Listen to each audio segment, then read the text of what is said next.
Indiċi xjentifiku li sar minn ċentru tal-istudji ambjentali fl-Università ta' Yale fl-Istati Uniti ipoġġu lil Malta mal-aktar pajjiżi fid-dinja li qed jieħdu azzjoni dwar it-tibdil fil-klima.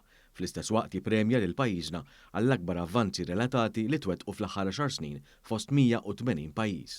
Ħabre dan il-Gazzetta Kulħadd li rremarkat li dawn ir-riżultati jirriflettu s-sitwazzjoni saħansitra qabel ma kienu bdew jitwettqu f'pajjiżna proġetti bla preċedent favur l-ambjent li fl-istess waqt jtejbu l-għajxien tan-nies. Dawn jinkludu proġetti bla preċedent ta' reklamazzjoni urbana b'investiment ta' 700 miljun euro, partijiet żviluppati jinħattu u jingħataw lura lil poplu fi spazji miftuħa li jkunu jistgħu jitgawdew minn kulħadd.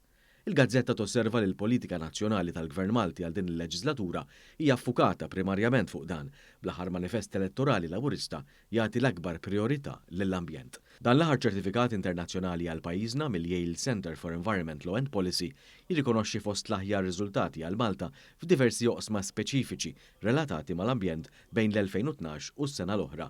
L-indiċi klassifika lil Malta fit-tielet post fost il-pajjiżi fl-Unjoni Ewropea wara Danimarka u l-Finlandja. Bil-pajjiżi kollha madwar id-dinja li ġew studjati, Malta tinsab fir-raba' post, maqbuża biss minn dawn iż-żewġ pajjiżi Skandinavi u mir-Renju Unit. Fir-rapport tagħhom dwar Malta l-esperti fl-Università ta' Yale taw li l-pajjiżna l-akbar żieda reġistrata minn fost il-180 pajjiż, inklużi dawk ferm akbar minna u li huma rinomati għall-impenn tagħhom fil-qasam tal-ambjent fosthom l-Awstrija u l-Iżvizzera.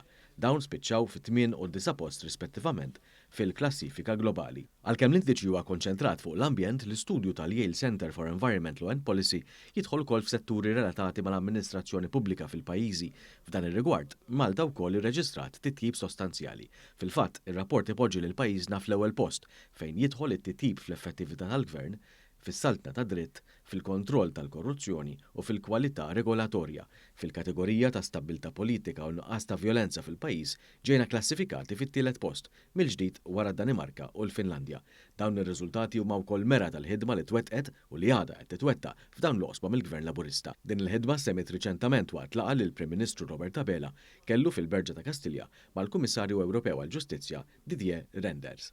F'dik il-laqgħa ġie diskuss kif il-Gvern Malti jikkonsulta bisħieħ u l-ħin kollu mal-Kummissjoni Ewropea fost l-oħrajn dwar l-implementazzjoni ta' għatta riformi favur it-tisħiħ tas-saltna ta' dritt, il-ġustizzja u l-governanza f'pajjiżna.